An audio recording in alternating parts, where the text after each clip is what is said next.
গীতাৰ অধ্যায় 18 শ্লোক নম্বৰ 62 ভগৱানে স্বয়ং কৈ আছে যে অৰ্জুন সেই পৰমেশ্বৰৰ শৰণলৈ যোৱা যাৰ কৃপাত পৰম শান্তি আৰু শাশ্বত স্থান অৰ্থাৎ সতলোক প্ৰাপ্ত হ'ব।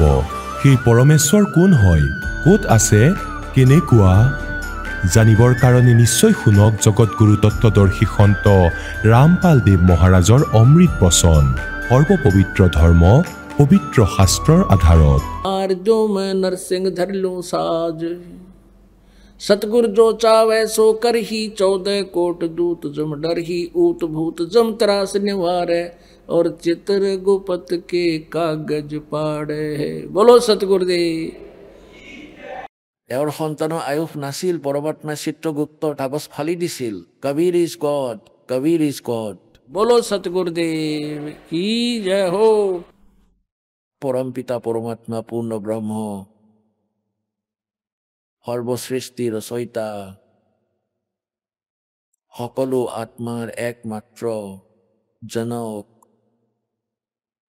সকলোৰে হিত কৰোতা এওঁ সেইজন পৰমেশ্বৰ যিজনে বাৰাণসীত কাশীত ভাৰতবৰ্ষৰ পবিত্ৰ ভূমিত কাশী নগৰত স্থিত লেহেৰতাৰা নামৰ এটা পুখুৰীত শিশু ৰূপ ধাৰণ কৰি বিৰাজমান হৈছিল।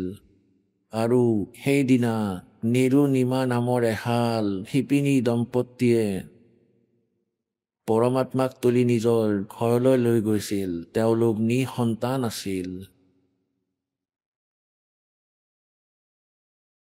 সেই পৰমাত্মা প্ৰত্যেক যুগতে আহে।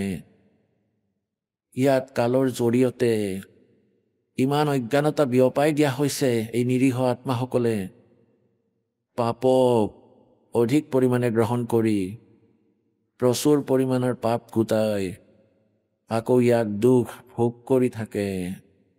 তেতিয়া সেই পৰমাত্মা ইয়ালৈ আহে, নিজৰ সমৰ্থতাৰে নিজৰ মৰমৰ আত্মাসকলক সুখ দিয়ে, তেওঁলোকক যথাৰ্থ জ্ঞান দিয়ে আৰু নিজৰ নিজ স্থানৰ বিষয়ে জ্ঞান দিয়ে। আৰু লগতে এয়াও কয় যে তোমালোক ইয়াৰ নিবাসী নোহোৱা, এইখন এখন জেল, এখন মুকলি জেল।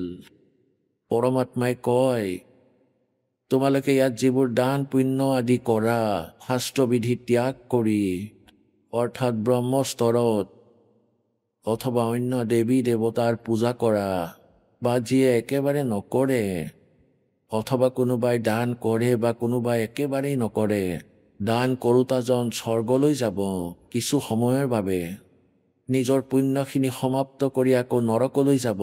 পাপ ইয়াত অধিক পৰিমাণে হয়।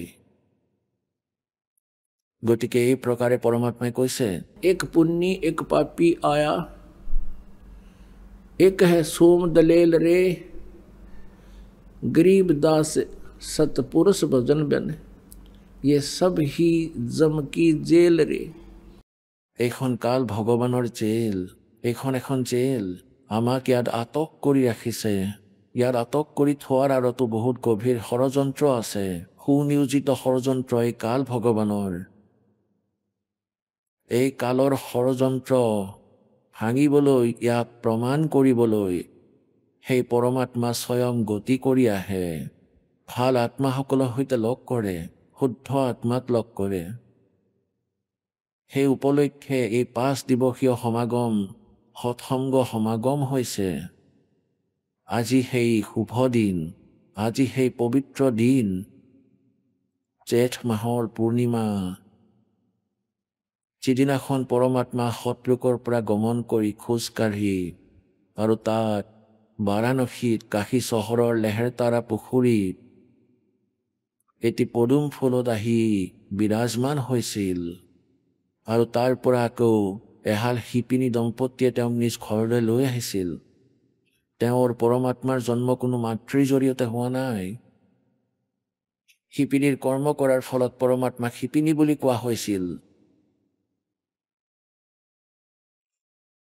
परमेश्वर कबीर साहेबे কৈছে मात पिता मेरे कुछ नाही, ना मेरे घर दासी, जुल्हाए का सुत आन कहाया, यो जगत करे मेरी आसी। পৰমাত্মাই কৈছে যে এওঁলোকে মোক বুজি নাপায়, মোক লৈ ধেমালি কৰি আছে, ধানক শিপিনীয়ে কি জানে ভগৱানৰ বিষয়ে। আৰু পৰমাত্মাই বাৰে বাৰে কৈছে যে हम ही अलख अल्लाह हैं, हम ही वो अलख अल्लाह हैं, कुतुब गोस और पीर, गरीब दास खालिक धनी, हमरा नाम कबीर। ৰামানন্দ দেৱক পৰমাত্মাই কৈছিল, হে স্বামী স্ৰষ্টাময়, স্ৰষ্টা মানে সমগ্ৰ সৃষ্টিৰ ৰচয়িতা, এ স্বামী সৃষ্টাময় সৃষ্টি মেৰে তীৰ। গৰীব দাসদেৱে কৈ আছে, কবীৰদেৱে এনেকৈ কৈছিল, দাস গৰীব মে আধাৰ বাচো, ওপৰত সৎলোকত থাকো, তৃতীয় মুক্তি ধামত থাকো। अवगत सत कबीर, सुन रामानंद राम हम, और मैं बावन नरसिंह। পৰমাত্মাই কৈছে যে ময়েই ৰাম, তোমালোকে যিজন ৰামক ৰাম বুলি ভাবি আছা তেওঁ আচলতে ৰাম নহয়। ৰাম মানে গড, ৰাম এজনেই আছে, তেওঁ হ'ল পূৰ্ণ পৰমাত্মা। যেনেকৈ ব্ৰহ্ম কোৱা অথবা ৰাম কোৱা, এতিয়া ব্ৰহ্ম কোৱা, ব্ৰহ্ম মানে ভগৱান পৰমাত্মা, কিন্তু অইনসকলেও নিজে নিজকে পৰমাত্মা বুলি কৈ আছে। যেনেকৈ যোৱাকালি আপোনালোকে শিৱ পুৰাণত দেখিছে, এই কাল ভগৱান ব্ৰহ্মা বিষ্ণু মহেশ্বৰৰ পিতাই কৈছে ব্ৰহ্মা আৰু বিষ্ণুক যে পুত্ৰ, তোমালোকে নিজে নিজকে ঈশ্বৰ বুলি মানি আছা, নিজকে ভগৱান বুলি মানিছা, এয়া তোমালোকৰ উচিত হোৱা নাই। তোমালোক ভগৱান নহয়, তোমালোক ঈশ্বৰ নহয়। পৰমাত্মাই কৈছে, मुल्ला माया मग में बैठी हंसा चुन चुन खाई, और ये जोत स्वरूपी कहे निरंजन मैं ही करता बाई। এতিয়া পৰমাত্মাই কৈছে জ্যোতি নিৰঞ্জনে নিজকে ঈশ্বৰ বুলি দাবী কৰিছে, এওঁ ভগৱান নহয়। আৰু এই ব্ৰহ্মা আৰু বিষ্ণুক কয় তোমালোক ভগৱান নহয়। এতিয়া কোন সেই প্ৰভু, সেই পৰম অক্ষৰ ব্ৰহ্ম, তেওঁ বাস্তৱত ব্ৰহ্ম, তেওঁ নিজ ব্ৰহ্ম। তেতিয়া ইয়াত নিজ শব্দ বা পৰব্ৰহ্ম বা ব্ৰহ্মৰ পিছত পৰব্ৰহ্ম আকৌ পূৰ্ণ ব্ৰহ্ম যি লগাবলগীয়া হৈছে, সেই অইনসকলেও নিজকে ভগৱান বুলি সিদ্ধ কৰিছে। অন্যথা ৰাম কোৱা, ৰাম এজনেই আছে, পূৰ্ণ পৰমাত্মা। এতিয়া পূৰ্ণ পৰমাত্মা এইকাৰণে ক'বলগীয়া হৈছে যে অন্য অপূৰ্ণসকলেও নিজকে পূৰ্ণ বুলি মানি লৈছে। গতিকে পৰমেশ্বৰে কৈছে, सुन रामानंद राम हम, और मैं बावन नरसिंह। তেওঁ কৈছে এই লীলাবোৰ ময়ে কৰিছিলোঁ, কিন্তু মহিমা এই বিষ্ণুক দি দিছোঁ যাতে ভক্তিৰ স্থিতি অটুট থাকে। আৰু এই মধ্য প্ৰজন্মলৈকে এই যথাৰ্থ ভক্তি জ্ঞান লুকাই ৰাখিবলগীয়া হৈছিল। আৰু পৰমাত্মাৰ মহিমা পুণ্য আত্মাসকলৰ হৃদয়ত ৰখাৰ আৱশ্যকতা আছিল। সেইকাৰণে পৰমাত্মা মাজে মাজে আহি আছিলে। যেনেকৈ আদৰণীয় ধৰ্মদাস চাহেবৰ সৈতে লগ কৰিছিল, আদৰণীয় দাদু চাহেব আৰু নানক চাহেবদেৱক লগ কৰিছিল, আদৰণীয় মুলুক দাস চাহেবদেৱক লগ পাইছিল, আৰু খিচা দাস চাহেবদেৱক লগ পাইছিল, আদৰণীয় ধৰ্মদাস চাহেবদেৱকো লগ পাইছিল, আদৰণীয় আব্ৰাহিম চুলতান আধমদেৱকো লগ পাইছিল। এতিয়া পুণ্যাত্মাসকল, পৰমাত্মা এইকাৰণে আহি আছিল যাতে ভগৱানৰ স্থিতিৰ অৱশেষ থাকে। তালে বিচাৰিছিল যে এই সকলো নাস্তিক হৈ যাওক। যেনেকৈ সম্পূৰ্ণ চীন নাস্তিক হৈ পৰিছে, প্ৰথমে সিহঁতে বৌদ্ধ ধৰ্ম পালন কৰিছিল। এতিয়া সেই সাধনাৰে, সেই বৌদ্ধদেৱে কৈ যোৱা সাধনাৰে কোনো আধ্যাত্মিক লাভ হোৱা নাছিল। সেইকাৰণে সকলো মানুহ নাস্তিক হৈ গ'ল যে পৰমাত্মা ক'তো নাই। আৰু কালে এনেকুৱাই বিচাৰে যাতে পৰমাত্মাৰ প্ৰতি আস্থা উঠি যায়। পাছতে ভগৱানক আৰু কোনেও নিবিচাৰে যাতে এজনে আনজনৰ সৈতে যুদ্ধ বিবাদ কৰি থাকে, মাৰপিট, চুৰি ডকাইতি, ঠগ প্ৰবঞ্চনাত আবদ্ধ হৈ থাকে, কোনেও যাতে ভক্তি নকৰে। গতিকে পৰমেশ্বৰ আহে আৰু শান্তি স্থাপন কৰে। এই উদ্দেশ্যৰে পৰমাত্মা সৎলোকৰ পৰা ইয়ালৈ আহিছিল। আজি সেই শুভ দিন, যাৰ ফলত আজি সেই পৰমেশ্বৰৰ তথ্য আৰু আমাৰ নিজ ঘৰৰ সম্বন্ধে জ্ঞান হৈছে। আৰু এতিয়াও যদি কোনো নিৰীহ এই কালৰ জেলত আটক হৈ থাকে, তেনেহ'লে ভগৱানৰ দোষ নাই। পুণ্যাত্মাসকল, আমি যেনেকৈ শ্ৰীকৃষ্ণদেৱক ভগৱান মানিছোঁ, যে তেখেতে ৰজা মূৰধ্বজৰ পুত্ৰ তাম্ৰধ্বজক কৰতেৰে দুফাল কৰি কাটি মাৰি পেলাইছিল, আকৌ পুনৰাই জীয়াই তুলিছিল, আৰু ফলত আমি শ্ৰীকৃষ্ণক ভগৱান মানি লৈছোঁ। কিন্তু তেখেতে নিজৰ আপোন ভাগিন অভিমন্যুক জীৱিত কৰিব পৰা নাই, যি সুভদ্ৰাৰ পুত্ৰ আছিল।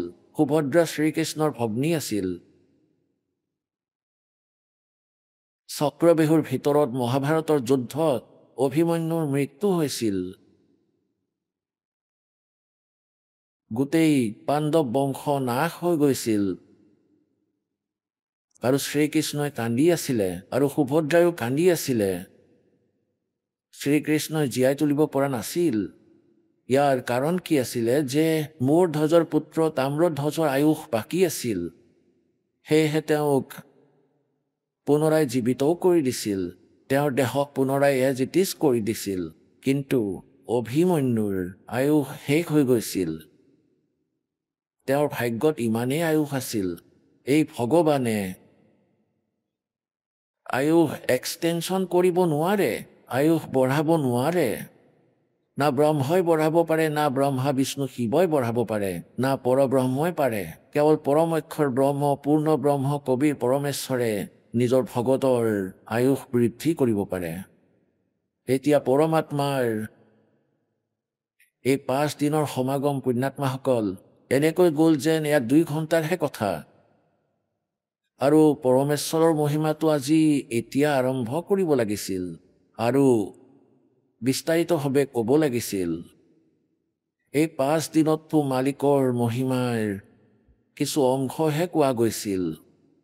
আৰু এই 5ম দিন আহি গ'ল। আমি 7 দিনো সৎসংগ কৰিছোঁ। এনেকুৱা আঢ়ৈ ঘণ্টা ৰাতিপুৱা আৰু 3.5 ঘণ্টা গধূলি ইমান প্ৰফুল্লিত হওঁ, তথাপিও পৰমাত্মাৰ আমি ব্যাখ্যা পূৰ্ণ কৰিব নোৱাৰোঁ। গোটেই বৰ্ষ শেষ হৈ যায়। মাহত 2 বাৰকৈ 3 দিনৰ সৎসংগ হয়, তথাপিও পৰমাত্মাৰ মহিমা ক'বলৈ বাকী থাকি যায়, কাৰণ এওঁৰ মহিমা অনন্ত। তথাপিও আজি অলপ বিশেষকৈ গুৰুত্ব দিম। পৰমেশ্বৰ কবিৰ দেৱে এতিয়া 2টা লীলাই কৰিছে। এজন দিল্লীৰ ৰজা চিকান্দাৰ লোধি আছিলে। তেওঁৰ বৰ জটিল ৰোগ হৈছিলে। তেওঁ সকলো তন্ত্ৰ মন্ত্ৰও কৰাইছিলে হিন্দু মুছলমানৰ পীৰ ফকীৰসকলৰ পৰা, গুৰু ব্ৰাহ্মণৰ পৰাও। ধাৰ্মিক অনুষ্ঠান যিয়ে যি ক'লে তেওঁ সকলো কৰিলে। তেওঁৰ কোনো নিৰাময় সেই ৰোগৰ হোৱা নাছিলে। জ্বলনৰ ৰোগ আছিলে। জ্বলনৰ ৰোগ এনেকুৱা হয়, যদি জুইত ভৰি পোৰা যায় বা চাহেৰে বা গৰম যিকোনো বস্তুৰে, তেতিয়া বৰ কষ্টত ভুগিবলগীয়া হয়। গতিকে এনে জ্বলনৰ ৰোগত বৰ কষ্ট হয়, কিন্তু ওপৰৰ পৰা যিকোনো পদাৰ্থৰে জ্বলা যেন দেখা নাপায়। গোটেই শৰীৰতে এনেকুৱা দাহ লাগি যায়। আৰু চিকান্দাৰ লোধি বৰ কঠোৰ ৰজা আছিলে। হিন্দুসকলক মুছলমান বনাইছিলে জোৰ জুলুমেৰে। ৰজা হৈও তেওঁ বহুত দুষ্কৰ্ম কৰিছিলে। इसलिए परमात्मा कहते हैं तब से राज मधुमानम जन्म तीसरे शुक्र सवानम। ৰাজ্যৰ পদ পাই মানুহ ইমান অহংকাৰী হৈ পৰে, উচ্চ নীচ একোৱেই নেদেখে, ভগৱানৰ প্ৰতি ভয় নোহোৱা হৈ যায়, স্বেচ্ছাচাৰী হৈ পৰে। তাৰপিছত মনৰ মতে কাম কৰি আৰু বহুত পাপ একত্ৰিত কৰি লয়। পাছত সেই পাপৰো ভোগ তেওঁহে ভুগিবলগীয়া হয়। সেই পাপ কৰ্মৰ আধাৰতে জন্ম জন্মান্তৰৰ পাপ আমি সঞ্চিত কৰোঁ। তাৰেই কিছু পুণ্য আৰু পাপ মিলাই মনুষ্য জীৱনত সন্নিৱিষ্ট কৰা হয়। এতিয়া চিকান্দাৰ লোধিয়ে সকলো ঠাইতে নিজৰ চিকিৎসা কৰালে। প্ৰথমেতো সকলোৱে তন্ত্ৰ মন্ত্ৰৰ কথা ক'লে। আকৌ শেষত ক'লে যে ৰাজন, আমাৰ ওচৰত এনেকুৱা ঔষধ আছে, খৰিত জুই লগাই দিয়া আৰু যিমান জোৰতে নজ্বলক কিয় 1 ছেকেণ্ডতে নুমুৱাই দিয়ে, এনেকুৱাই কৰি দেখাই দিলে। আৰু এই ঔষধো আপোনাৰ ওপৰত কাম কৰা নাই, একেবাৰে নিষ্ক্ৰিয় হৈ পৰিছে। গতিকে পৰমাত্মাই কয় যে যেতিয়া জীৱৰ পাপ বাঢ়ি যায়, এই ঔষধেও ৰিয়েকশ্যন কৰিবলৈ আৰম্ভ কৰি দিয়ে। গতিকে পুণ্যাত্মাসকল, প্ৰাৰব্ধৰ পাপৰ পৰা যি কষ্ট হৈছে তাত ঔষধে একো কামেই নকৰে। তাত কেৱল পৰমাত্মাৰ দয়াৰহে আৱশ্যকতা থাকে। সকলোৱে এয়াই ক'লে যে তোমাৰ এয়া প্ৰাৰব্ধৰ কৰ্ম, বিধাতাই তোমাৰ ভাগ্যত এনেকৈ লিখিছে, ইয়াৰ অন্ত তোমাৰ মৃত্যুৰ সতেহে হ'ব, ইয়াৰ বিকল্প একোৱেই নাই। এজন দিল্লীৰ বাচ্চা, তেওঁ কি ট্ৰিটমেণ্ট কৰাব নোৱাৰে। তেওঁ এনেকৈ ক'লে যে যোনে মোৰ চিকিৎসা কৰাব তেওঁলোকে বিচৰা মতে ধন পাব, কিন্তু সকলো বিফল হ'ল। কোনোৱে ক'লে যে কাশীৰ এজন বহুত ভাল মহাপুৰুষ আছে আৰু তেওঁৰ নাম কবীৰ, যদি তেওঁ আপোনাৰ ওপৰত দয়া কৰে তেন্তে আপোনাৰ ৰোগ নিৰাময় হ'ব পাৰে। আৰু বহুত প্ৰমাণৰ কথা ক'লে যে এনেকুৱা কিবা কিবি সমস্যা আছিল, ঠিক হ'ল। দিল্লীতো এনে এজন ব্যক্তি আছিল, তাৰ এনেকুৱা হৈছিল, ঠিক হৈ গ'ল। অমুক গাঁৱৰো এনেকুৱা এজন আছিল। তেতিয়া ৰজাই কিছু আশাৰ ৰেঙনি দেখা পালে। নিজৰ সকলো মন্ত্ৰীকে ক'লে যে তোমালোকে কাশীলৈ যোৱাৰ প্ৰবন্ধ কৰা। তেওঁ প্ৰথমে কেইজনমান ঘোঁৰা চালকক পঠিয়াই দিলে, আৰু কাশীৰ ৰজা আছিল বীৰদেৱ সিং বাঘেল। তেওঁ দিল্লীৰ বাদশ্বাহৰ অন্তৰ্গত আছিল, অধীন হৈ আছিল। গোটেই ভাৰতৰ কণ্ট্ৰলাৰ দিল্লীৰ শাসকেই আছিল। বাকী সৰু সুৰা বিষয় আছিল, যেনেকৈ এতিয়া ৰাজ্য বনাই ৰখা হৈছে আৰু মুখ্যমন্ত্ৰী প্ৰধানমন্ত্ৰীৰ অধীনত থাকে। সেইফালে আকৌ এজন শ্বেখ তাকি নামৰ মুছলমান পীৰে, যি মুছলমানসকলৰ হেড গুৰু আছিলে, হেড পীৰ আছিলে, আৰু তেওঁ ৰজাৰো গুৰু আছিলে। আৰু শ্বেখ তাকিৰ কণ্ট্ৰলত পূৰা মুছলমান সমাজ আছিল। সেইবাবে সেই শ্বেখ তাকিক চিকান্দাৰ লোধীয়ে লগত ৰাখিছিলে আৰু তেওঁৰ পৰা পৰামৰ্শ লৈ কাৰ্য আৰম্ভ কৰিছিল, যাতে এনেকুৱা ধৰ্মবিৰোধী কোনো কাম নকৰোঁ যাৰ বাবে জনতা বিদ্ৰোহী হয়। আৰু এয়াও এক ৰাজনীতি আছিল যে কোনোৱে যদি কিবা কাৰণত উৎসুক হৈ পৰে, শ্বেখ তাকিয়ে তেওঁলোকক নিয়ন্ত্ৰণ কৰি ল'ব। এতিয়া হাতীৰ ওপৰত বহি লৈ, হাতীৰ ওপৰত এটা বহা স্থান থাকে। ৰজাসকলে হাতীত উঠি গৈছিল, আৰু হাতীত উঠি গ'লে তেওঁলোকে কোনো প্ৰকাৰৰ অসুবিধা নাপায়, কষ্ট নাপায়, ঠেকেচা নাখায়। বহুত এটা ভাল যাত্ৰা, কমফৰ্টেবল ট্ৰেভেলিং বুলি মানিছিল হাতীৰে যাত্ৰা কৰাটো। আৰু তাৰ ওপৰতে কক্ষ বনাই দিয়া হয়, এটা ৰুম কাঠৰ। তাত ৰজাই গৈ গৈ কেতিয়াবা বিশ্ৰামো কৰে, বহি থাকে। হাজাৰৰ সংখ্যাত অংগৰক্ষক লগতে সৈনিক ওলাল, গৈ পালে বীৰ সিঙৰ ওচৰ। যি বীৰদেৱ সিং বাঘেল কাশীৰ নৰেশৰ কাষলৈ চিকান্দাৰ লোধী গৈ পালে, তেতিয়া তেওঁৰ স্বাগতমৰ বাবে তেওঁ খাবৰ বাবে গোটেই মেজতে কাজু, কিচমিচ, আপেল, কমলা আৰু যি যি নাস্তাত থাকে সকলো বস্তু যোগাৰ কৰিলে আৰু ক'লে, হে ৰাজন, খোৱা আৰম্ভ কৰক। চিকান্দাৰে ক'লে যে বীৰ সিং, মই আপোনাৰ আপ্যায়নত মই বৰ সন্তুষ্ট হৈছোঁ, কিন্তু একো খাব নোৱাৰিম। মোৰ এটা এনেকুৱা ভয়ংকৰ বেমাৰ আছে যে মই না কিবা খাব পাৰোঁ, না মই শুব পাৰোঁ, না কান্দিব পাৰোঁ। আজিৰ দিনত মোৰ সমান দোষী প্ৰাণীয়ে পৃথিৱীত আৰু আন কোনো নাই, আৰু মই ইয়াত মোৰ চিকিৎসাৰ বাবে আহিছোঁ। মই শুনিছোঁ যে ইয়াত কোনোবা কবীৰ নামৰ সন্ত আছে। আপুনিতো ইয়াৰে বাসিন্দা হয়, নিশ্চয় আপোনাৰ তাত তেওঁৰ বিষয়ে তথ্য আছে। ইপিনে পৰমেশ্বৰ কবীৰ দেৱৰ মহিমাৰে পৰিচিত হৈ আৰু জ্ঞানেৰে প্ৰভাৱিত হৈ বীৰদেৱ সিং বাঘেল প্ৰথমৰে পৰা পৰমেশ্বৰ কবীৰ দেৱৰ শিষ্য হৈ পৰিছিল।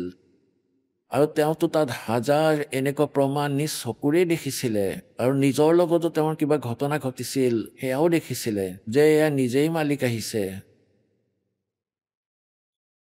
বীৰ সিঙৰ চকুত চকুপানী আহি গ'ল আৰু ক'লে যে ৰাজন, আপুনি সঠিক ঠিকনাতে আহিছে, আপুনি একেবাৰে সঠিক স্থানতে আহিছে, আৰু আপোনাৰ এই ৰোগ আৰু নাথাকে যদিহে তেওঁ দয়া কৰে। বীৰ সিঙৰ এই কথা শুনি চিকান্দাৰৰ মনত বহুত আনন্দ লাগিল। আৰু ভাবিলে যে এতিয়া কাম হৈ যাব। তেতিয়া চিকান্দাৰে ক'লে যে বীৰ সিং মাতা, শীঘ্ৰে মাতা তেওঁক, মই বৰ দুখত আছোঁ। কবিৰদেৱক শীঘ্ৰে মাতা। এতিয়া দিল্লীৰ বাদশ্বাহৰ আদেশ। এজন নৰেশে তেওঁক চিধা শব্দত মানা কৰিব নোৱাৰে।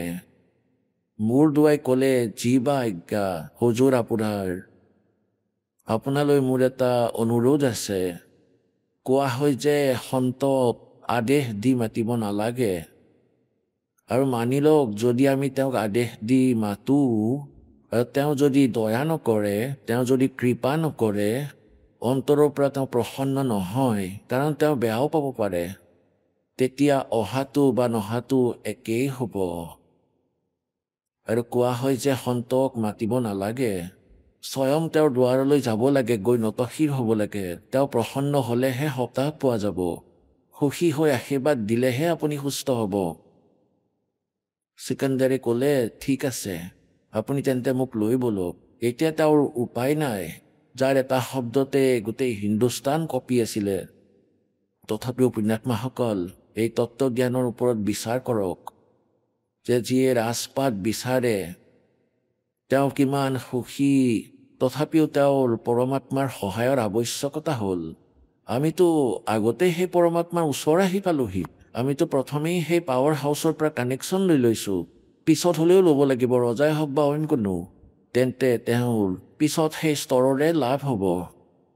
এতিয়া বীৰ সিং বাঘেলে জানিছিল যাক সেই চিকান্দাৰ লোধীয়ে যাবলৈ কৈছিলে, সেই সময়ত যি সময় আছিল সেয়া কবিৰদেৱক ঘৰত পোৱাৰ সময় নহয়, সন্ধ্যাৰ সময় আছিল।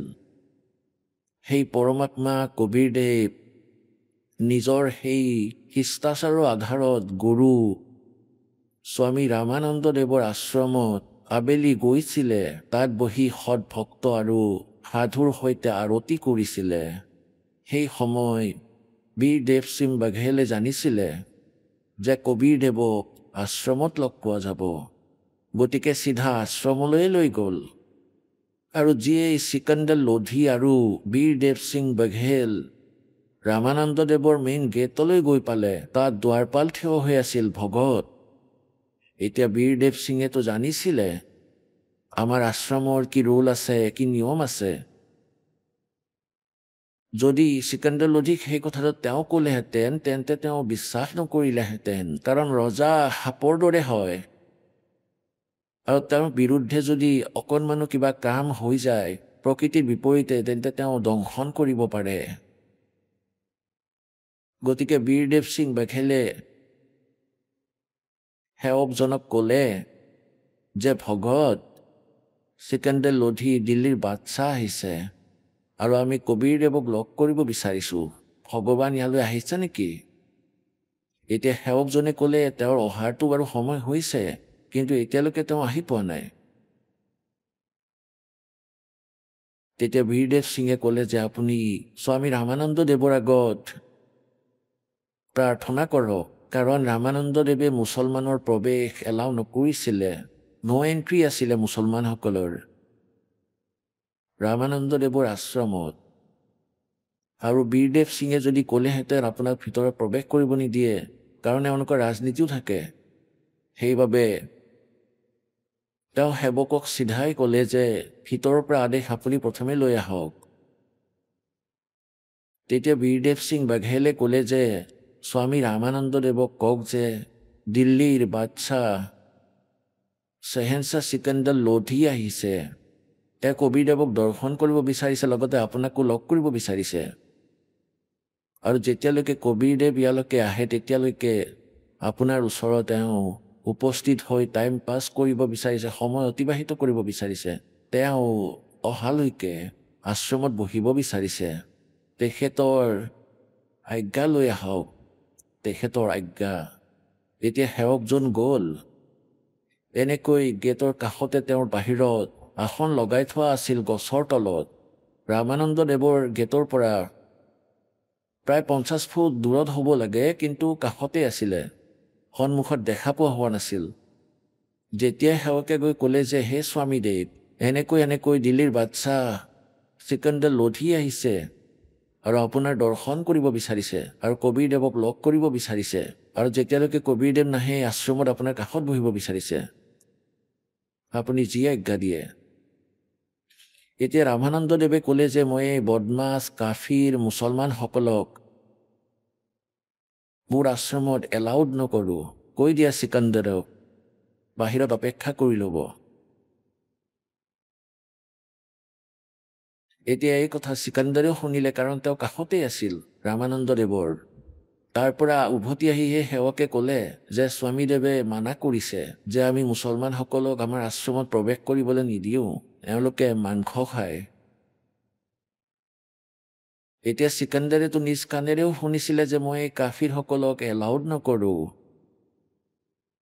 এতিয়া ৰজাৰ সেই ক্ৰিমিনেল পোকটো জাগি উঠিল মনত তৰোৱাল ওলাই ল'লে তেওঁ ভাবিলে এজন দিল্লীৰ বাদশ্বাহক আৰু এই 2 টকাৰ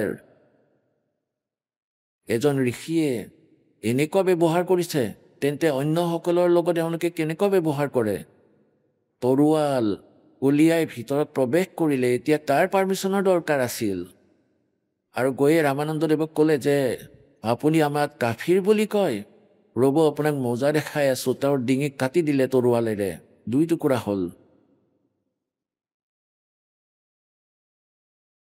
এতিয়াই মনেতো ভুল কৰেই এবাৰ কিন্তু আত্মাই কান্দে যে নিচে কি কৰ্ম কৰি পেলালে আত্মাই কান্দে আৰু মনক বৰ ধিক্কাৰ দিয়ে আৰু তেওঁৰ তৎক্ষণাত মনত পৰিলে চিকান্দাৰ লোধিয়ে ক'লে বীৰ সিং মই বৰ নীচ মানুহ চোৱা মই কিমান বেয়া কাম কৰিলোঁ আহিছিলোঁ নিজৰ দুখ নিবাৰণ কৰিবলৈ আৰু খঙত আহি এই মহাত্মাৰ মই হত্যা কৰিলোঁ এতিয়াতো কবিৰদেৱেও মোক দয়া নকৰে কাৰণ মই তেওঁৰ গুৰুদেৱক হত্যা কৰিলোঁ এতিয়া বোলা বীৰ সিং बोला उफोती जाओ अब कहते हैं परमात्मा सोचल सिद्धर मैं करूं এতিয়া সি এইটো কথা ভাবিও ভয় খালে যে কবিৰদেৱ বৰ ডাঙৰ মহাপুৰুষ আৰু যদি তেওঁ মোক অভিশাপ দিয়ে তেতিয়াহ'লে আৰু বেছি অনিষ্ট হ'ব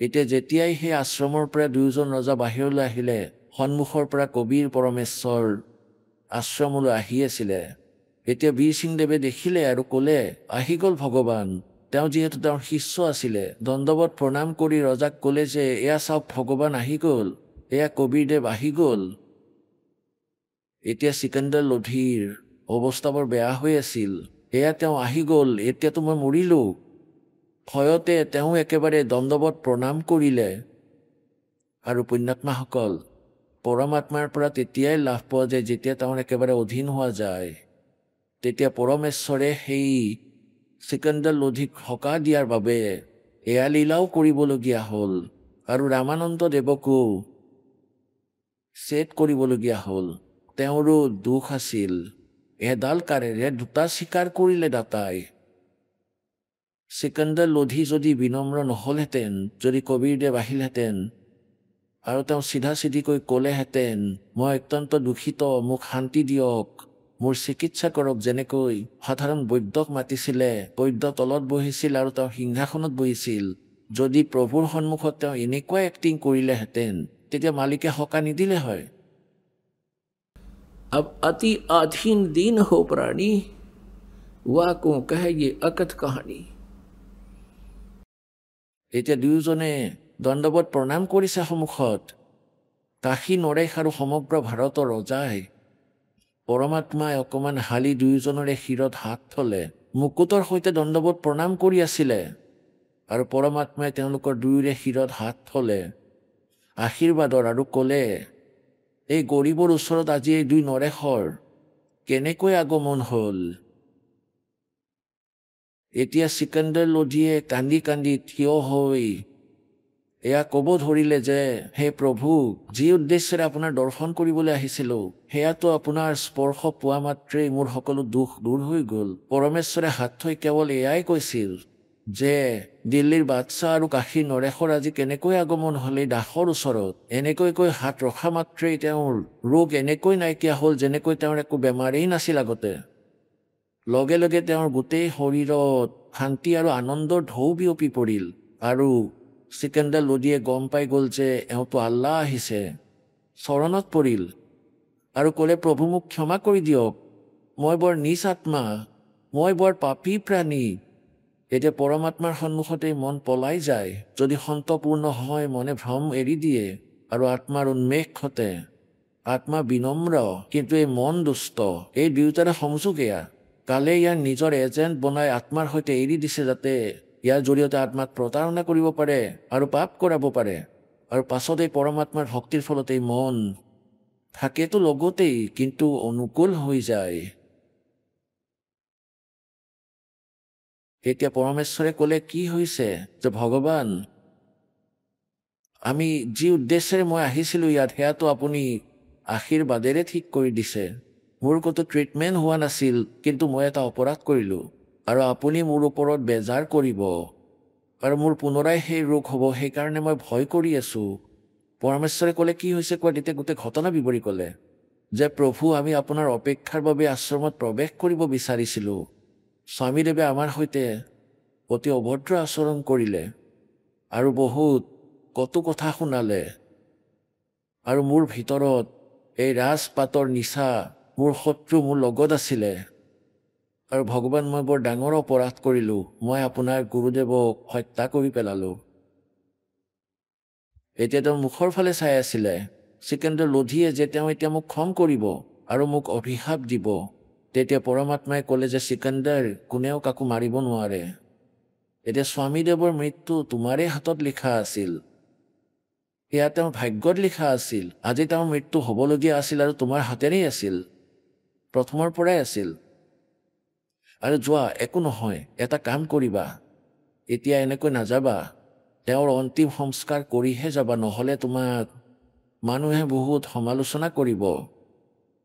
এতিয়া পৰমাত্মাই যেতিয়া কোনো প্ৰতিক্ৰিয়া নকৰিলে, কোনো গালি নিদিলে, কোনো ক্ৰোধ নকৰিলে, তেতিয়া চিকান্দাৰ লোধিয়ে জানি গ'ল যে তেওঁ একমাত্ৰ পৰমাত্মাই হ'ব পাৰে, নহ'লে ইমান সময়ত বলিয়া হৈ গ'ল হয় আৰু 20 গালি দি দিলে হয়, ঠিক নাই, অভিশাপ দি দিলে হয়। কিন্তু কবিৰ পৰমাত্মা সেই সুখৰ সাগৰ, যিয়ে দুখ দিব নোৱাৰে, কাৰণ তেওঁ জানেই সকলো আত্মা মোৰ, কাক অভিশাপ দিম, কাক নিদিম।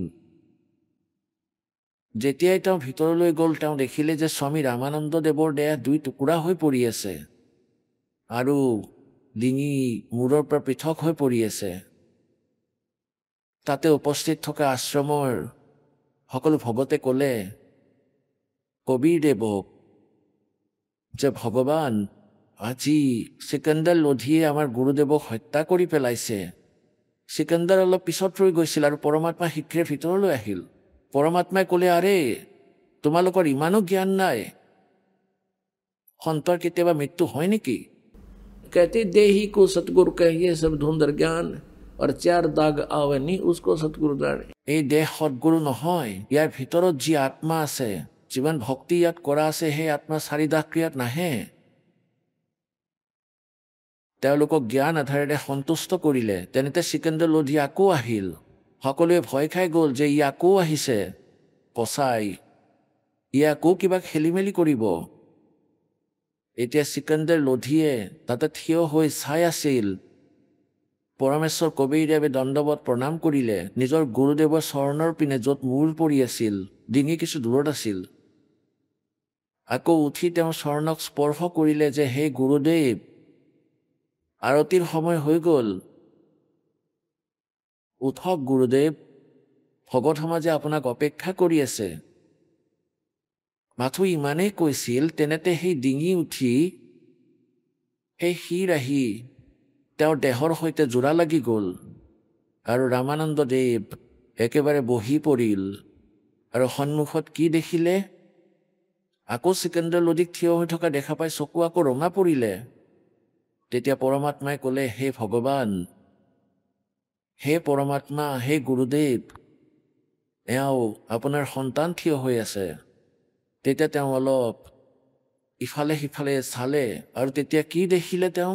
ৰামানন্দ দেৱে যে তেওঁৰ শৰীৰৰ পৰা আধা অংশৰ পৰাতো তেজ ওলাই আছিল, ৰক্ত, আৰু আধা অংশৰ পৰা গাখীৰ ওলাই পৰি আছিল মাটিত। এতিয়া ৰামানন্দদেৱ আশ্চৰ্যচকিত হৈ গ'ল। এই গাখীৰ ক'ৰ পৰা ওলাই আছে? মোৰ শৰীৰৰ পৰা তেজ ওলাইছে, ইয়াৰ কথা বাৰু মানিব পাৰি। তেতিয়া কবিৰদেৱক সুধিলে, হে ভগৱান, মোৰ এই শৰীৰৰ পৰা আধা তেজ আৰু আধাই গাখীৰ কেনেকৈ ওলাল? এতিয়া কবিৰ চাহেবে ক'ব ধৰিলে, আপুনিতো জ্ঞানীয়ে হয়, মোক মহিমাও দি আছে, আপুনিতো সকলোৱেই জানে, যেনেকৈ গুৰুজীৰ লগত যি ব্যৱহাৰ কৰা হয়, আৰু জ্ঞানীটো স্বয়ঙেই আছিলে। ক'ব ধৰিলে, ভগৱান, আপুনি মই দাসক উপদেশ দিয়াৰ পিছত ভেদাভেদটো হিন্দু সমাজৰ বন্ধ কৰি দিছিলে। আপোনালোক হিন্দুসকলে যিকোনো জাতিৰেই নহওক কিয় সকলোকেই নাম দিয়ে, সকলোকে মৰমো কৰে, কিন্তু এতিয়া আপুনি মুছলমানসকলক ঘৃণা কৰে। হে প্ৰভু, ভগৱানৰ দুৱাৰত কোনো জাতি ধৰ্ম নাই। কোনো ধৰ্ম বা জাতি বেয়া নহয়, মানুহ বেয়া হ'ব পাৰে। তেওঁলোকক আমি ঠিক কৰিবলৈ আহিছোঁ, তেওঁলোকৰ বেয়াবোৰ আঁতৰাম। আপুনি এতিয়ালৈকে মুছলমানসকলক ঘৃণা কৰে, আপুনি মুক্তি প্ৰাপ্ত কৰিব নোৱাৰিব। ৰামানন্দদেৱৰ হৃদয়ত এনেকুৱা এখন কুঠাৰৰ ঘাপ লাগিল। এনেকুৱা আঘাত পালে যে মইতো জীৱনটোৱে মুক্তিৰ কামতেই লাগি আছোঁ, আৰু মোৰ মুক্তিয়ে নহ'ব, মই মুছলমানসকলক ঘৃণা কৰোঁ। সেই সময়তে থিয় হৈ গ'ল আৰু থিয় হৈ চিকন্দৰ লোধিক বুকুত সাৱটি ল'লে ৰামানন্দ ব্ৰাহ্মণে, আৰু ক'লে, বোপাই, মইতো বহুত নীচ প্ৰাণী। প্ৰথমতেও মই ব্ৰাহ্মণৰ বাহিৰে কাকো ভাল বুলি মনা নাছিলোঁ, আৰু এতিয়াও মোৰ ভিতৰত এই দোষ আছিলে যে মই মুছলমানসকলক ঘৃণা কৰিছিলোঁ। আজি মোৰ গোটেই ভ্ৰম নিবাৰণ হৈ গ'ল। বোপাই, মোৰ ভুল হৈ গ'ল, মোক ক্ষমা কৰি দিয়া। চিকন্দৰ লোধিয়েও ভৰিত ধৰি ল'লে যে, স্বামীজী, মই পাপী আত্মা, আৰু মই একো নভবাকৈ এই মহাপুৰুষৰ হত্যা কৰি পেলাইছোঁ। মই মহাদুষ্ট মানুহ। আজি মোৰ সৌভাগ্য যে কবিৰ পৰমেশ্বৰৰ দৰ্শন পালোঁ। মোৰ চকুৰ আগত এয়া সকলো লীলা হৈ গ'ল। আজি ময়ো এই সুবিধা পালোঁ যে মই পৰমেশ্বৰক ভালদৰে চিনি পাওঁ। সেই দিনৰ পৰা ৰামানন্দদেৱে যিকোনো জাতি বা ধৰ্ম বা আন কোনো ব্যক্তিকেই ঘৃণা কৰা নাছিলে। আৰু পৰমেশ্বৰে ক'লে যে, স্বামীজী, আজি আপোনাৰ আয়ুস ফাইনেল আছিলে, আজিৰ পিছত আপোনাৰ আৰু আয়ুস নাছিলে, আৰু আজি এই আয়ুস পৰমাত্মাই দিয়াতহে আপুনি পাইছে। ৰামানন্দদেৱে ক'লে, পৰমাত্মাটো মোৰ সন্মুখতেই থিয় আছে। হে ভগৱান, নেজানো মোৰ কোনটো জন্মৰ পুণ্য উদয় হ'ল যে মই আপোনাক পালোঁ। মই ইমানেই নীচ আছিলোঁ, এতিয়াও মই নিজকে চুপিৰিয়ৰ মানি আছিলোঁ যে মই বহুত সৎ। এতিয়া আপুনি দেখুৱাই দিলে যে মই কিমান নীচ। এতিয়া পুণ্যাত্মাসকল, পৰমাত্মাই 1 ঘণ্টালৈকে তাত সৎসংগ শুনালে হিন্দু আৰু মুছলমানৰ একতাৰ ওপৰত, যে তোমালোক এজন পিতাৰেই সন্তান। এই কালে এই কাৰণেই আমাক 2 বনাই 4 বনাই ৰাখিছে, 20টা বনাই ৰাখিছে, যে তোমালোকে নিজৰ মাজত কাজিয়া পেচাল কৰি থাকা, কোনো যাতে শান্তিত থাকিব নোৱাৰে। আপোনালোক সকলো এজন পৰমাত্মাৰেই সন্তান, তেওঁৱেই কুলৰ মালিক। এতিয়া চিকন্দৰ লোধিয়ে ভাবিলে যে এই মহাপুৰুষজনক কবিৰদেৱক দিল্লীলৈ লৈ যাওঁ, আৰু তাত হিন্দু আৰু মুছলমানসকলৰ নিজৰ মাজতেই বহুত বেছি সংঘৰ্ষ আছে, আৰু এই মহাপুৰুষজনৰ উপদেশেৰে সকলো ঠিক হৈ যাব, একেবাৰে একত্ৰিত হৈ যাব, মোৰ আধা মূৰ্খা মৰণি শেষ হৈ যাব, কাৰণ ৰজাৰটো নিজৰ ৰাজ্যৰ চিন্তা হ'বই। এতিয়া প্ৰাৰ্থনা কৰিলে যে, প্ৰভু, আপুনি মোৰ লগত দিল্লীলৈ বলক, আৰু তাতো উপদেশ দিয়ক। তাত অতি সংকটজনক অৱস্থা হৈ আছে, হিন্দু মুছলমানৰ মাজত কাজিয়া লাগি থাকে। পৰমাত্মাই ক'লে যে মই এনেই কাৰোবাৰ লগত গুচি নাযাওঁ, যি মোৰ চাগিৰ্দ হৈ যায়, শিষ্য হৈ যায়, তেতিয়া মই যাওঁ, অন্যথা মই কাৰো লগত কথা নাপাতো, মই তেওঁৰ লগত নাযাওঁ। চিকন্দৰ লোধিয়ে ক'লে যে, ভগৱান, এই জীৱন আপুনি দিয়াই, মই আপোনাৰ শিষ্য হ'ব বিচাৰোঁ। পৰমেশ্বৰে ক'লে যে, মাংস নাখাবা, আৰু তোমাৰ গোটেই প্ৰদেশত, তোমাৰ ৰাজ্যত কোনো জীৱহিংসা হ'ব নোৱাৰিব, আৰু প্ৰতিবন্ধ লগাই দিয়া, কোনেও মাংস খাব নোৱাৰিব, জীৱহিংসা নকৰিব, কোনেও স্বীকাৰ কৰিব নোৱাৰিব। এতিয়া চিকন্দৰ লোধিয়ে ক'লে যে, প্ৰভু, আপোনাৰ দাসটো হাজিৰ আছে, যি ক'ব মই তাকেই কৰিম, কিন্তু এই প্ৰতিবন্ধ মোৰ দ্বাৰা নহ'ব। মই অৱশ্যেই লগাই দিম, কিন্তু কোনেও নামানিব। আৰু মোৰ ৰাজ্যখনতো খেলি মেলি লাগি যাব, কাৰণ মুছলমানসকল ইমান ভ্ৰমিত হৈ গৈছে যে এওঁলোকে মাংস যি ভোগ লগায় আৰু ইয়াক প্ৰসাদ ৰূপে গ্ৰহণ কৰে, আৰু আপুনি যি ক'ব সেয়াই মোৰ কাৰণে আজ্ঞা হ'ব।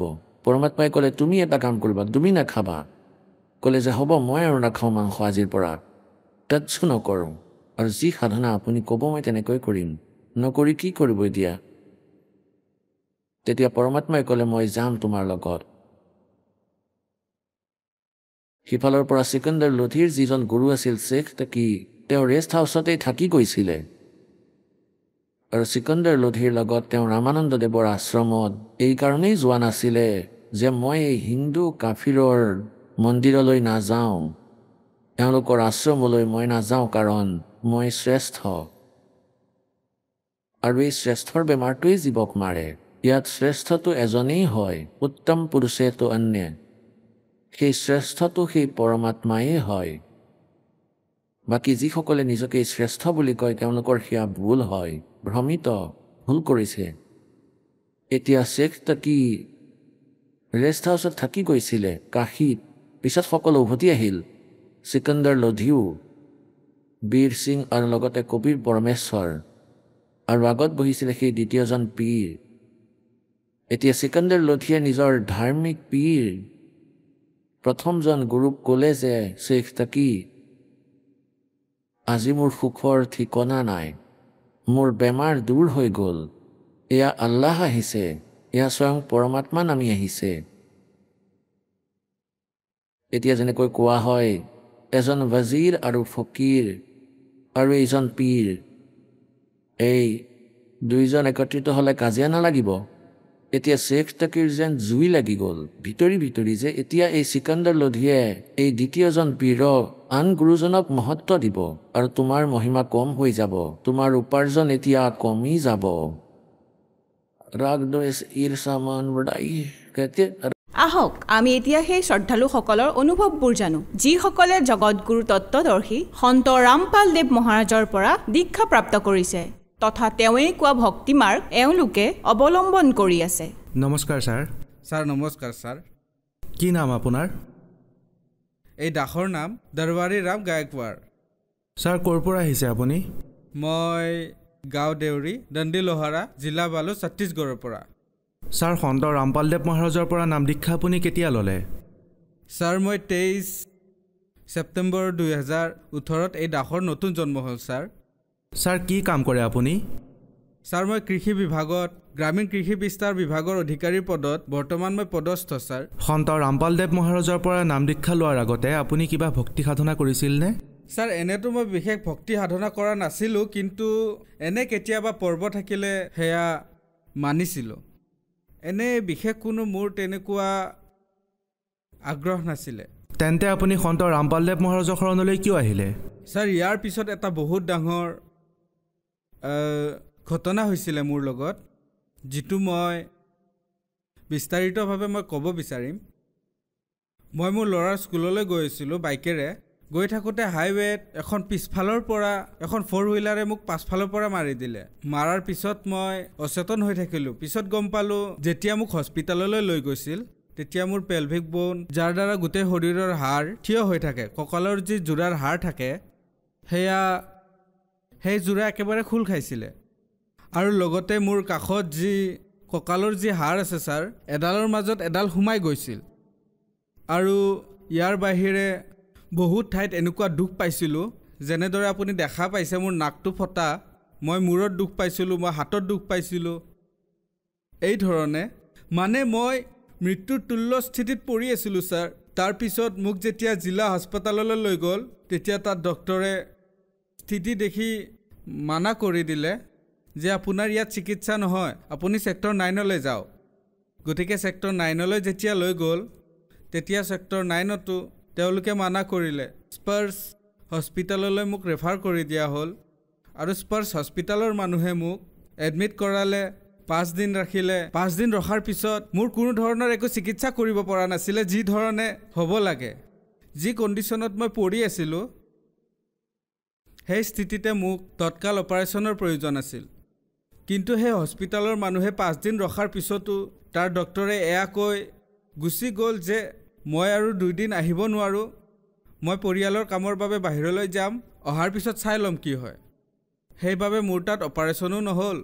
শেষত 5 দিন ৰখাৰ পিছত মোক এনেকৈ ক'লে যে ইয়াত কি গোটেই ছত্তীশগড়তে এই ধৰণৰ এক্সিডেণ্টৰ চিকিৎসা কৰাটো সম্ভৱ নহয়।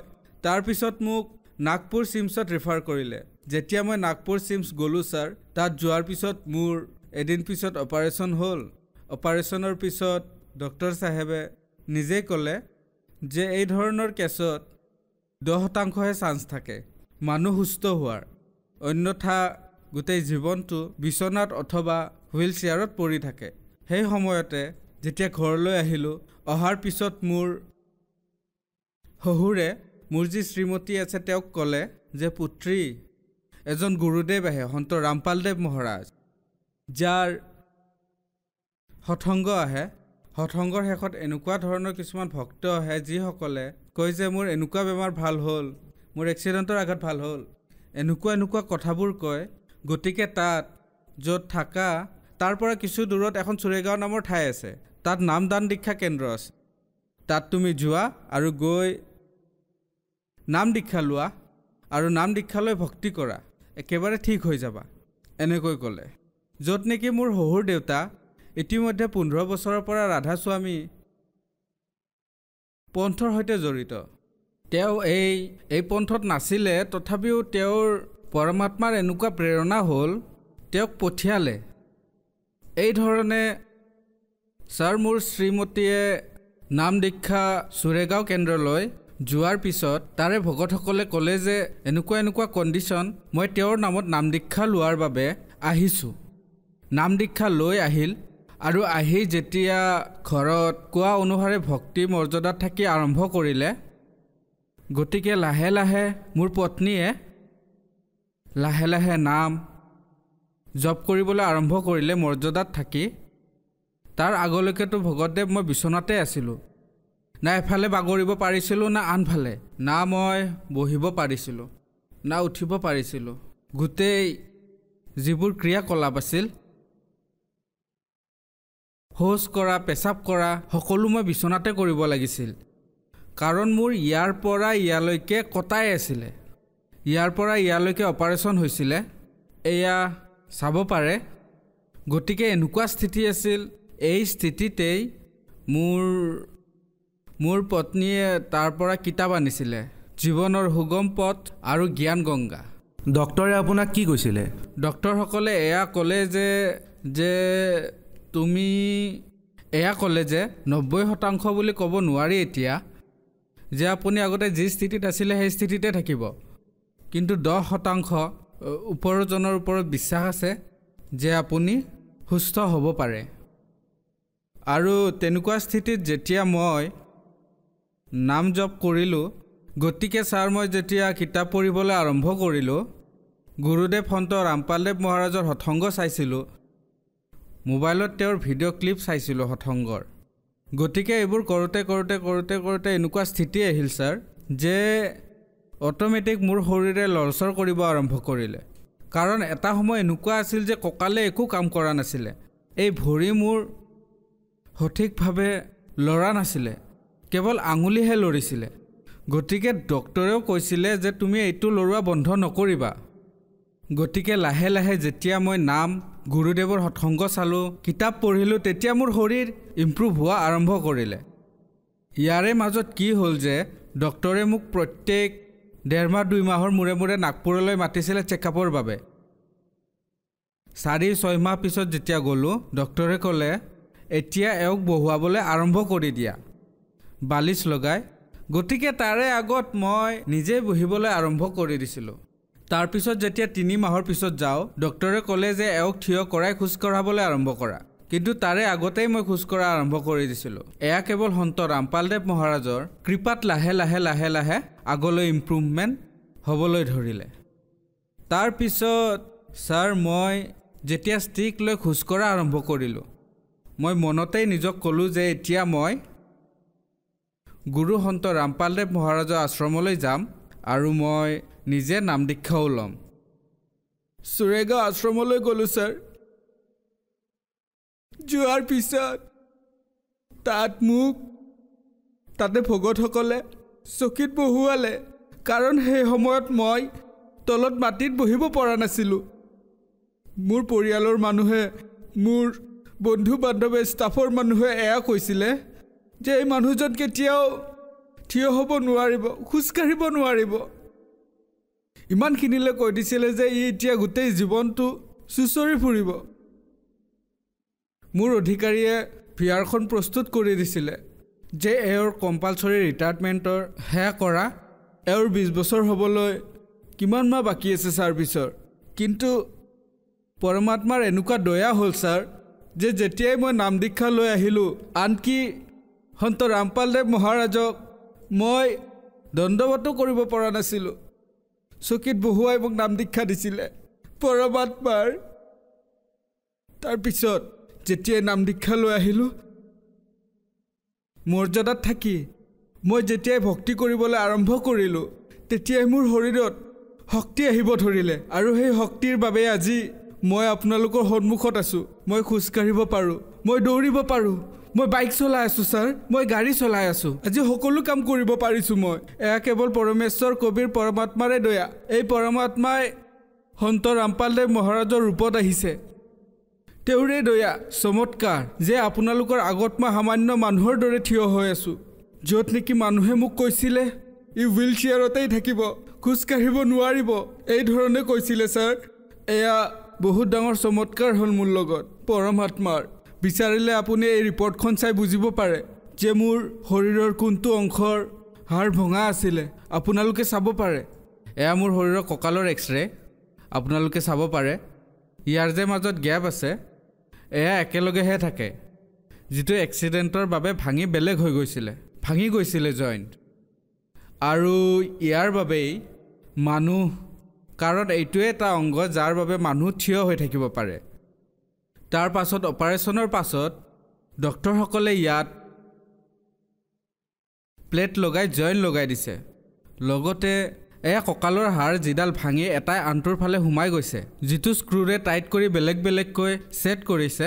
এই স্থিতিৰ বাবে ডক্টৰে কৈছিলে, কাৰণ এয়া ওলট পালট হৈছে, গতিকে এনেকুৱা স্থিতিৰ বাবে ডক্টৰে কৈছিলে যে এনেকুৱা স্থিতি যাৰ হয় সেইবোৰ বহুত ৰেয়াৰ কেছ হয়, আৰু যদি হয়ো মাত্ৰ 10% চান্স থাকে যে মানুহজনে ভাল স্থিতিলৈ অহাৰ, অন্যথা 90%টো সম্পূৰ্ণ হুইল চেয়াৰ অথবা বিচনাতেই পৰি থাকে। এয়া আপোনালোকে চাব পাৰে। ইয়াত আপোনালোকে চাব পাৰে ৰাজনন্দগাঁও ENT হস্পিটেলৰ ৰিপৰ্ট হয়, যেতিয়া মই তাৰিখ 24/3/2019 ডক্টৰৰ ওচৰলৈ গৈছিলোঁ, নাক কাণ গল বিশেষজ্ঞৰ ওচৰলৈ, আৰু তেওঁক ক'লোঁ যে ডক্টৰ চাহাব, মোৰ দুয়োখন কাণতে বহুত বিষ আছে আৰু ইয়াৰ পৰা পুজ ওলাই আছে, আৰু মই শুনাত দিগদাৰ পাই আছোঁ কাৰণ মই ডাবুল শুনি আছোঁ। তেতিয়া তেওঁ চেক কৰিলে।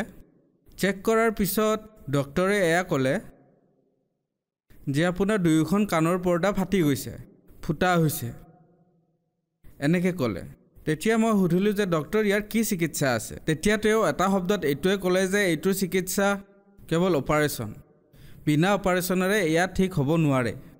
তেতিয়া মই সুধিলোঁ যে ডক্টৰ কেতিয়া কৰাব লাগিব? তেওঁ এইটো ক'লে যে এতিয়াতো আপোনাৰ কাণ পকি আছে, পুজ ওলাই আছে, যেতিয়ালৈকে ইনফেকশ্যন ঠিক নহয় তেতিয়ালৈকে অপাৰেশ্যন নকৰাওঁ, প্ৰথমতে এয়া ঠিক হ'বলৈ দিয়া, তাৰপিছতহে অপাৰেশ্যনত আহিবা। পিছত আপোনালোকে দেখা পাইছে যে এইখনৰ পিছত আৰু এখন ৰিপৰ্ট আছে। এয়া ইয়াৰ পিছত 8/11/2019, মানে 8 মাহৰ পিছত। যেতিয়া 8 মাহৰ পিছত আকৌ গ'লোঁ, তেতিয়া সেই ডক্টৰ সেই হস্পিটেলতেই ক'লে যে তোমাক আগতেই কৈছিলোঁ যে তোমাৰ কাণত ফুটা হৈ গৈছে আৰু এয়া বিনা অপাৰেশ্যনৰে নহ'ব, তেন্তে আপুনি কিয় বাৰ বাৰ আহি আছে? যেতিয়াই অপাৰেশ্যন কৰাব লাগে তেতিয়াহে আপুনি আহিব, অন্যথা নাহিব। মই ক'লোঁ ঠিক আছে ডক্টৰ চাহেব। তাৰপিছত মই ক'লোঁ যে এইটো কণ্ডিশ্যন কেতিয়া হয়? তেতিয়া তেওঁ ক'লে যে ইয়াত 3টা কাৰণ থাকে। এটাটো এক্সিডেণ্ট হ'লে তেতিয়া, আৰু দ্বিতীয়তে যদি কোনোবাই ভয়ংকৰ মাত আপোনাৰ কাণৰ ওচৰত শুনাই দিয়ে, আৰু তৃতীয়তে হ'ল যদি কোনোবাই কাণৰ ওচৰত জোৰকৈ থাপৰ মাৰে তেতিয়া। এই 3টা স্থিতিত এনেকুৱা ধৰণৰ ঘটনা হয় বুলি ক'লে। এই 3টা স্থিতিৰ কোনোবা এটা স্থিতি হ'লে তেতিয়া আপোনাৰ কাণত এনেকুৱা ধৰণৰ ফুটা হয়, আৰু ইয়াৰ চিকিৎসা কেৱল মাত্ৰ অপাৰেশ্যনহে, আৰু এই অপাৰেশ্যন আপুনি এটাকে কৰাব লাগিব। ইয়াৰ বাবে আপোনাৰ 60,000 পৰা 65,000লৈ খৰচ আহে। মই ক'লোঁ ঠিক আছে ডক্টৰ চাহেব বুলি কৈ ওলাই আহিলোঁ। আৰু অহাৰ পিছত আকৌ তেতিয়ালৈকে মোৰ 4 মাহ হৈ গৈছিলে প্ৰথম নাম লোৱা। তাৰ মাজতেই মই পৰমাত্মা সন্ত ৰামপালদেৱ মহাৰাজৰ আশ্ৰমলৈ গ'লোঁ, আৰু যোৱাৰ পিছত মই সতনাম ল'লোঁ। সতনাম লৈ যেতিয়া সতনামৰ জপ কৰা আৰম্ভ কৰিলোঁ ভগতদেৱ, তেতিয়া সেয়া স্থিতি আহিলে যে আজি মোৰ কাণ আগৰ দৰে হৈ গ'ল। না কোনো অপাৰেশ্যন কৰাৰ প্ৰয়োজন হ'ল, না কোনো ঔষধ খোৱাৰ প্ৰয়োজন হ'ল। লাগিলে আপোনালোকে চাব পাৰে। এইটো আটাইতকৈ ডাঙৰ চমৎকাৰ যে বিনা অপাৰেশ্যনেৰে বিনা ঔষধেৰে মোৰ আজি 2খন কাণেই সুস্থ আজিলৈকে। আপোনালোকে চাব পাৰে 2019ৰ পৰা আজি 2021 চলি আছে। না মই অপাৰেশ্যন কৰাইছোঁ, না মই ঔষধ খাইছোঁ, না আজিলৈ সেই ডক্টৰৰ ওচৰলৈ গ'লোঁ। তথাপিও মোৰ 2খন কাণৰ কোনো সমস্যা হোৱা নাই, সকলো ঠিকেই আছে। গতিকে এইটো আটাইতকৈ ডাঙৰ চমৎকাৰ ভগতদেৱ। ছাৰ, তৃতীয়টো হ'ল এনেতো চমৎকাৰ বহুত হয়, সদায় চমৎকাৰ হয়। এয়া মালিকৰ কৃপা, এনেকৈ চমৎকাৰ হয়। আৰু এনেকুৱা আৰু বহুতো চমৎকাৰ আছে যিবোৰ মই যিমানেই নকওঁ, যিমানেই গনাওঁ কমেই হ'ব। ছাৰ, আজি আপোনালৈ ভক্ত সমাজৰ সন্মুখত এটা ডাঙৰ প্ৰশ্ন উত্থাপন হৈছে। আপোনাৰ বহুত ডাঙৰ এক্সিডেণ্ট হ'ল, ডক্টৰো কৈ দিলে যে 90%টো ভাল নহয়, 10%হে ভগৱানৰ ওপৰত। যদিহে তেওঁ কৃপা কৰে তেতিয়াহে ঠিক হৈ যাব। তাৰপিছত সন্ত ৰামপালদেৱ মহাৰাজৰ পৰা নাম দীক্ষা ল'লে আৰু ঠিক হৈ গ'ল। ছাৰ, এনেকুৱা কিয় হয় যে মানুহ তীৰ্থস্থানলৈ যায় আৰু দেৱী দেৱতাৰ ওচৰলৈ যায় তথাপিও সুস্থ নহয়, কিন্তু সন্ত ৰামপালদেৱ মহাৰাজে ডাঙৰ ডাঙৰ বেমাৰ ঠিক কৰি আছে? গতিকে ইয়াৰ পিছত কি লজিক আছে? তেখেতে কেনেকৈ কৰি আছে? এয়া সন্ত ৰামপালদেৱ মহাৰাজ যি আছে, কবিৰ পৰমেশ্বৰৰ অৱতাৰ লৈ আহিছে, আৰু এওঁ তত্ত্বদৰ্শী সন্ত হয়। ছাৰ, কিয়নো সন্ত ৰামপালদেৱ মহাৰাজ শাস্ত্ৰ অনুকূল যি জ্ঞান দি আছে, তেওঁ কিতাপবোৰ খুলি খুলি যি জ্ঞান দি আছে, যিবোৰ প্ৰমাণিত জ্ঞান, আজি যদি আপোনালোকে বেদত চাই, বেদত স্পষ্টকৈ লিখা আছে যে যদি কোনোবাই ডাঙৰতকৈ ডাঙৰ বেমাৰতো যদি থাকে, প্ৰায় মৃত অৱস্থাতো যদি থাকে, তথাপিও মই তেওঁক সুস্থ কৰাই 100 বছৰৰ আয়ুস দিব পাৰোঁ। এয়া অলৰেডি গীতাত বেদত প্ৰমাণিত আছে, আৰু এই প্ৰমাণিত জ্ঞানকে আমাৰ সন্ত ৰামপালদেৱ মহাৰাজে খুলি খুলি দেখুৱাই আছে ছাৰ। আৰু এয়া শাস্ত্ৰ অনুকূল ভক্তিৰেহে সম্ভৱ, না কি মন্দিৰ মছজিদলৈ গ'লে, কাৰণ সেইবোৰ আন উপাসনা হয়। এয়া সঠিক ভক্তিবিধি নহয়। সঠিক ভক্তিবিধি আমাৰ সন্ত ৰামপালদেৱ মহাৰাজে কৈ আছে, যাৰ দ্বাৰা হাজাৰ লাখ কোটি মানুহ ঠিক হৈ আছে। অধিকাংশ লোকেতো নিজৰ সমস্যাৰ সমাধান বিচাৰি আহে ছাৰ। সন্ত ৰামপালদেৱ মহাৰাজৰ পৰা নাম দীক্ষা কেনেকৈ ল'ব পাৰি? সন্ত ৰামপালদেৱ মহাৰাজৰ পৰা নাম দীক্ষা ল'বলৈ এটা সহজ উপায় আছে। আপোনালোকে দেখা পাই আছে যে চেনেলত সন্ত ৰামপালদেৱ মহাৰাজৰ সৎসংগ আহে। সেই সৎসংগৰ তলত হালধীয়া শাৰী এটা আহে, তাতে বহুত কেইটা নম্বৰ দিয়া আছে। সেই নম্বৰত আপুনি ফোন কৰিব পাৰে। কল কৰাৰ পাছত আপোনাৰ ওচৰত যি নামদান কেন্দ্ৰ আছে তাতে আপোনাক কৈ দিয়া হ'ব, আৰু আপুনি তালৈ গৈ সহজে নাম উপদেশ লৈ নিজৰ কল্যাণ কৰাব পাৰে। ধন্যবাদ ছাৰ। সৈয়দ চাহেব।